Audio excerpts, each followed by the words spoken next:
eigenlijk niet zo duidelijk. Die worden aangeduid als pleegdochters. Die zijn waarschijnlijk familie Gleicher. Die zijn wel familie van deze. Ik weet niet wat dat belang heeft voor de volgorde waarin dat je ze ligt. Jawel. Kijk. De wie mensen zijn aangeboden, maar als ik het zingen. 27, 29.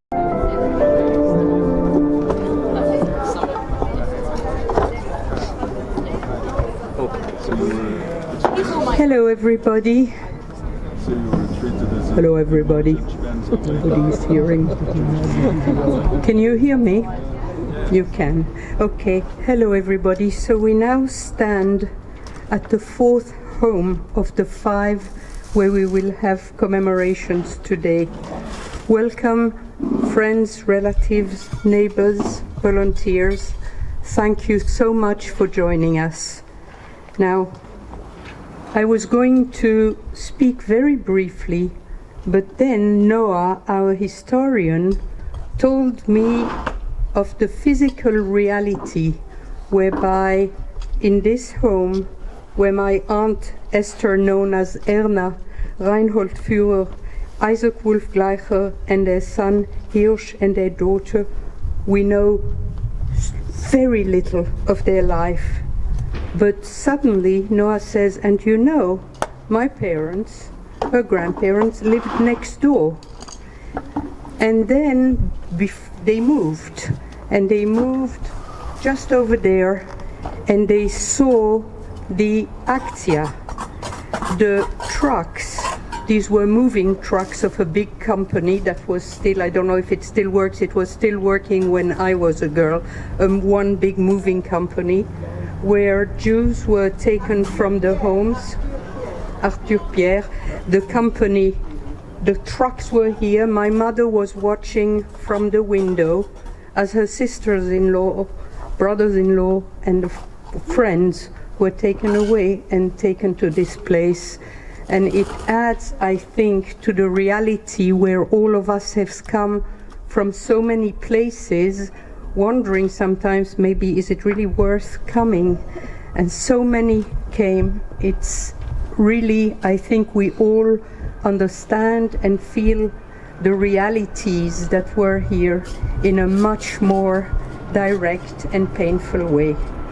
Okay, I have not much more to say. We have speakers at this home. There will be Yossi Bauerenfreund from London, a great nephew of this family, and Marc, Weyns, one of the wonderful volunteers, there are many here, who will tell the story of 3 sisters from Leipzig who lived here for a while with the Führer Reinhold family. Then Aviv Meshulam will say some word and introduce the music, after which we will say the Kaddish. Please, Yossi.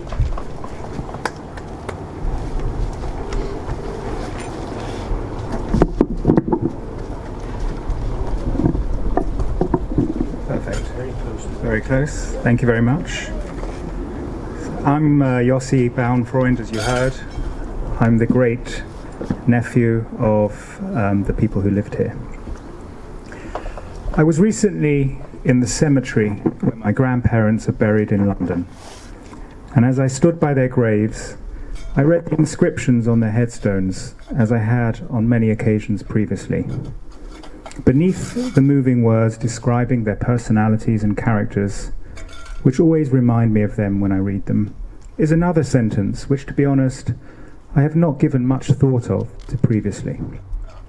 It says in Hebrew on both their graves, and in the case of my grandmother, that this gravestone should also be a memory of her mother and her father and all her family who were killed in the Shoah. Apart from thinking that that was a nice idea, I have to say that I hadn't previously given it much thought. I also didn't stop to think who exactly were her mother and her father, and of her siblings I had even less knowledge. In fact, when I stopped to think about it, I realized that in the case of my paternal grandmother, the family who we're commemorating today, I had very little knowledge at all of her family. And this was different to all my other grandparents, of whom I had far more knowledge of their families and what happened to them during the Holocaust. So for me, I feel that this is a long overdue opportunity to remedy this and to acknowledge and memorialize the lives of those family members whose murder, so understandably, was such a source of pain to my grandmother throughout her life. And also at this juncture, it's appropriate, I think, to acknowledge the efforts of our cousins, as others have done, who have spearheaded this effort, along with, of course, the city of Antwerp and all the volunteers, to whom we are all grateful for enabling us to install a permanent record of the lives and deaths of those relatives who will now have, in the words of the prophet Isaiah, as inscribed in Yad Vashem in Jerusalem, a memorial and a name. V'natati lahem beveiti u'b'chomatai Yad Vashem. I will give them an everlasting name that shall not be cut off from memory. It's also of great importance for us all to have the opportunity to pass the knowledge of our heritage to next generations. My grandmother and Uncle Moshe were not alone in finding it too painful to talk about all those who had been taken away from them, but I'm sure they'd be both proud and pleased to see their children, grandchildren, great-grandchildren standing here today together, ensuring that these memories of our family will never be forgotten. So here we are standing at the home of Erna, a home she shared with her husband Izak Gleicher Katz and their son Hirsch. Erna, or Ester Jüdes, was born in Czeszkowice in Poland on 13th of February 1910. She married her husband on 23rd of July 1935, and their son Hirsch was born on the 8th of August 1936. Erna, together with her husband Yitzchak Wolf and their son Hirsch, was sent from Mechelen to Auschwitz in transport number 8 on the 10th of September 1942.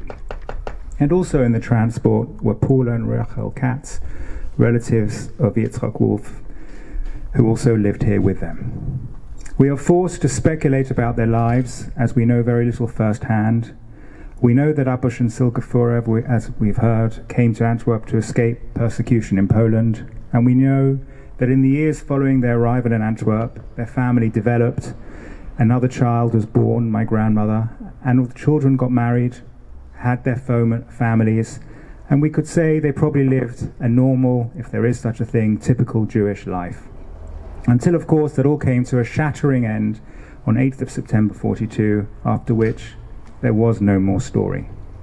Except that now, almost 83 years later, the grandchildren, nephews, nieces, great-grandchildren, great-great-grandchildren, great-nephews and great-nieces gather here outside various houses dotted around Antwerp to make sure that those very normal but very special lives are remembered, and that subsequent generations of this family will make sure they are never forgotten.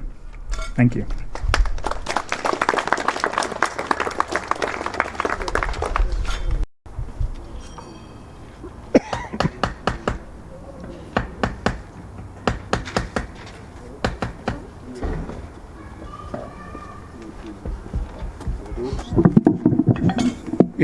Het gaat wel, okay. I will speak in Dutch because for me it feels more comfortable than speaking in English. But I made a translation and I have here some documents with a translation. I don't know if someone wants a copy. Oh. Okay.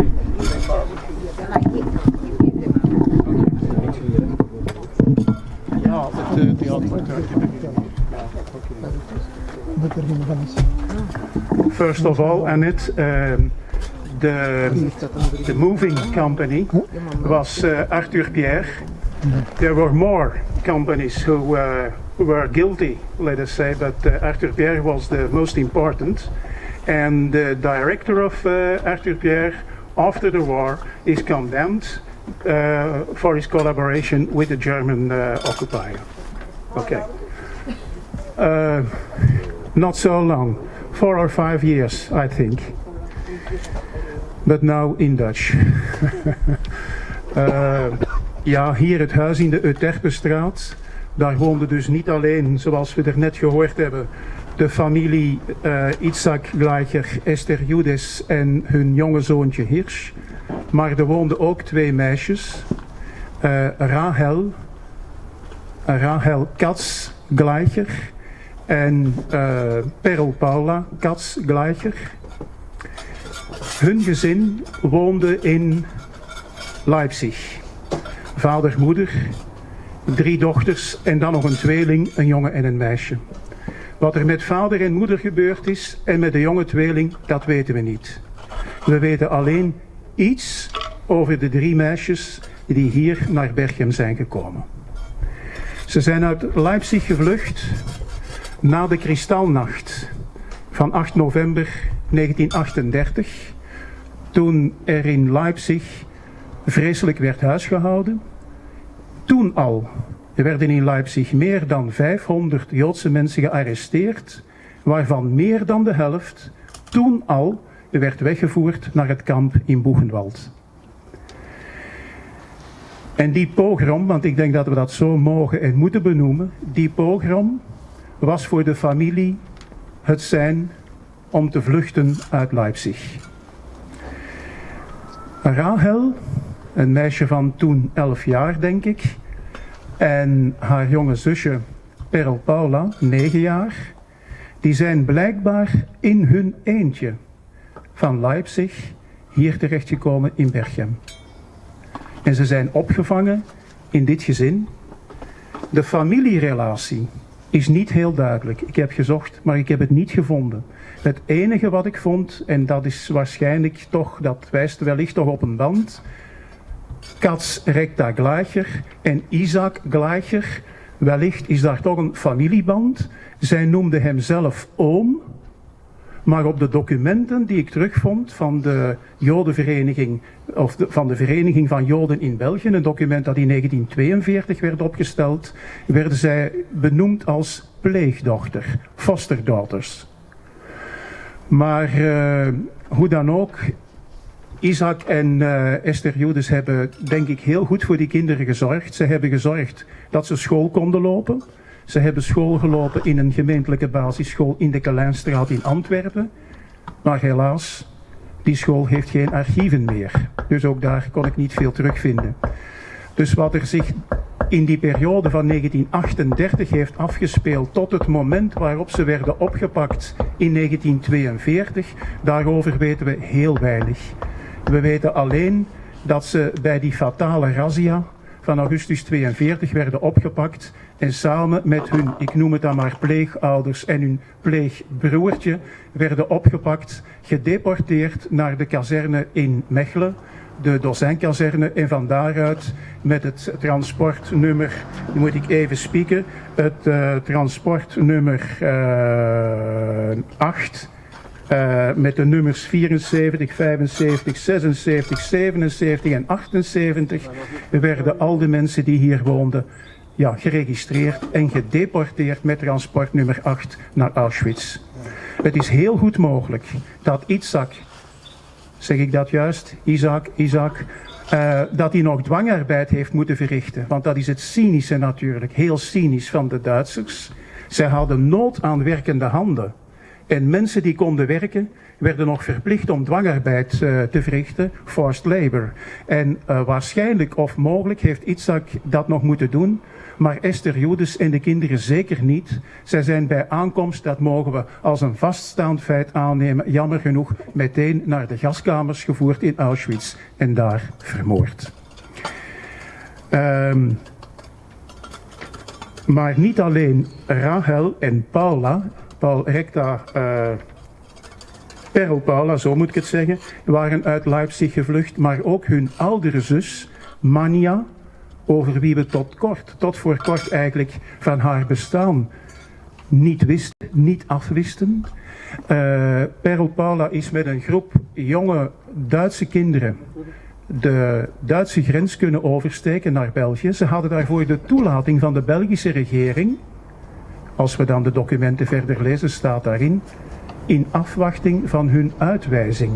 Dus zo welkom waren ze blijkbaar in België dan toch ook weer niet. Maar hoe dan ook Mania is hier terechtgekomen in Berchem. Zij heeft niet hier gewoond, Maar zij heeft gewoond bij de familie waarvoor we deze ochtend struikelstenen hebben gelegd op de Diksmuidenlaan nummer 20. En zij is ook daar met de familie opgepakt, gedeporteerd. En ze had geen schijn van kans in Auschwitz en ze is daar vermoord. Dat is het tragische verhaal. Meer ben ik over die jonge meisjes niet te weten gekomen. Maar ik vind het wel heel belangrijk dat we die struikelstenen leggen en dat we hun namen noemen en hun namen blijven noemen. Bedankt allemaal.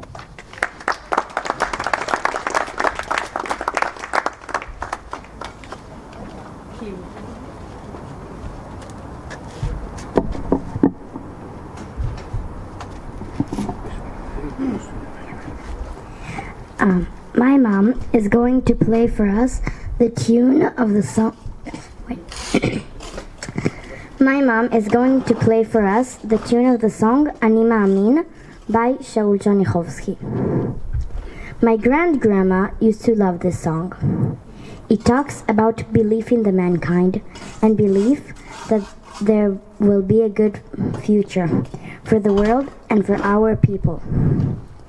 The fact that Savta Toni loved it so much makes me understand that she was an optimistic person, even after everything she went through. I'm so sorry that I didn't get to know her, but I'm so glad that now I am a part of this amazing big family that she created. Now, you're all invited to open the program to page 7 and sing along with us, in hope that the world will be a better place, and that things like what happened here will never happen again.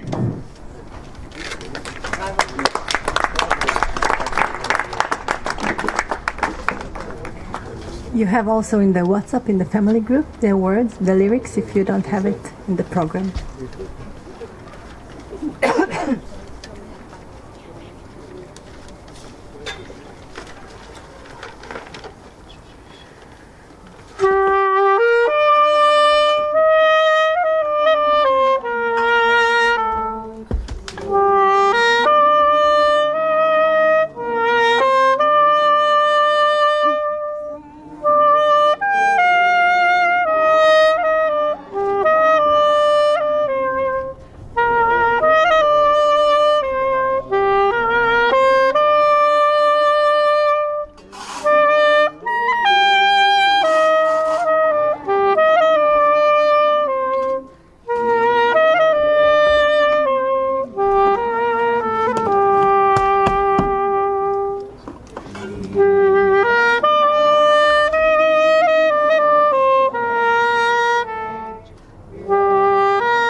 דממה, הוא יעשה שלום, עלינו ועל כל ישראל ושלום, אמן.